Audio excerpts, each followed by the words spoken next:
नमस्कार दोस्तों, Manu short hand classes में आपका हार्दिक स्वागत है। दोस्तों, आउटलाइन व पीडीएफ के लिए आप हमारे टेलीग्राम चैनल को ज्वाइन करें। डिक्टेशन स्टार्ट होगी 100 शब्द प्रति मिनट ठीक 3 सेकंड बाद। स्टार्ट।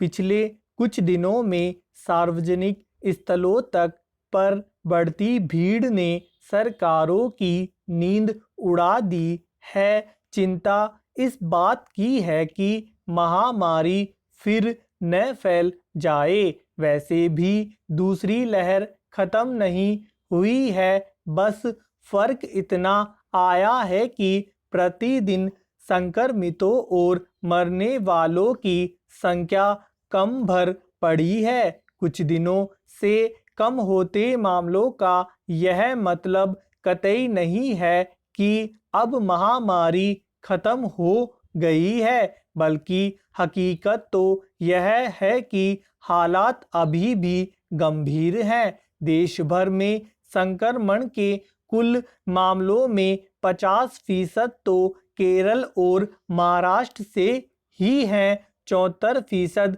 देश के 10 राज्यों से हैं, जिनमें आंध्र प्रदेश, तेलंगाना और ओडिशा शामिल है। सबसे खराब हालत पूर्वोत्तर राज्यों की है, जहां संक्रमण घटाव पर नहीं बढ़त पर है। देश के जिन 80 जिलों में संक्रमण दर 10% से ऊपर बनी हुई है, उनमें आधे से ज़्यादा जिले तो पूर्वोत्तर राज्यों के ही हैं। ऐसे में कैसे मान लिया जाए कि अब देश में महामारी जाने को है और कोई खतरा नहीं रह गया है।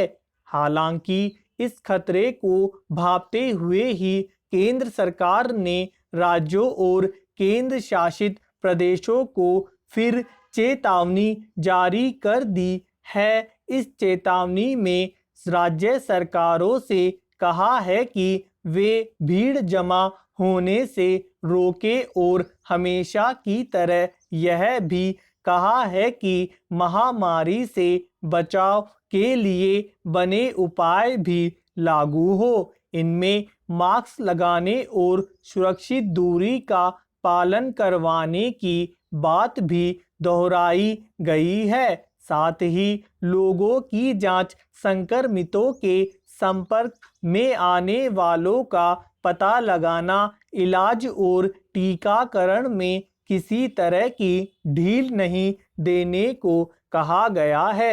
गौरतलब है कि मंगलवार को प्रधानमंत्री ने भी पूर्वोत्तर राज्यों के मुख्यमंत्रियों से बातचीत में तीसरी लहर को लेकर चेताया था।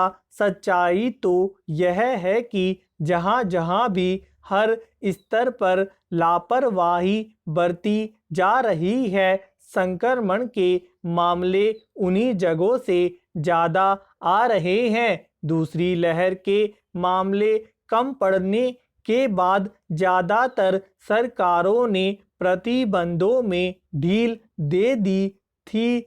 इसके पीछे मकसद यही था कि कारोबारी गतिविधियां शुरू हो सके, लेकिन रियायत का लोगों ने बेजा फायदा उठाना शुरू कर दिया और मनमानी करने लगे। दूसरी लहर कम पड़ने के बाद भी अगर पूर्वोत्तर राज्यों महाराष्ट्र और केरल में मामले बढ़ रहे हैं, तो यह बड़े खतरे का संकेत है। तीसरी लहर सामने है। विश्व स्वास्थ्य संगठन भी डेल्टा और डेल्टा प्लस रूप के खतरे को लेकर चेता रहा है। इस हकीकत पर भी गौर किया जाना चाहिए कि इस वक्त 104 देश डेल्टा की चपेट में हैं। भारत में दूसरी लहर का कारण भी इसे ही माना गया था।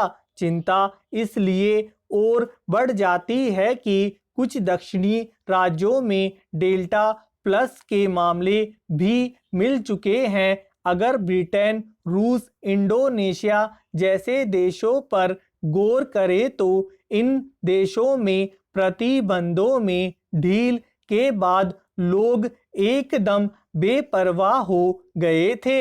इसका नतीजा फिर से संक्रमण फैलने के रूप में देखने को मिला।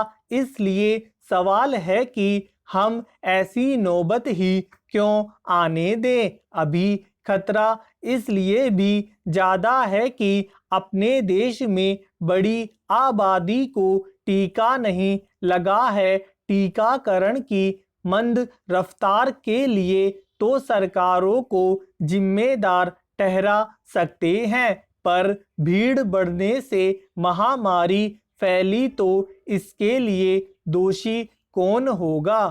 धन्यवाद दोस्तों, लाइक और शेयर जरूर करें।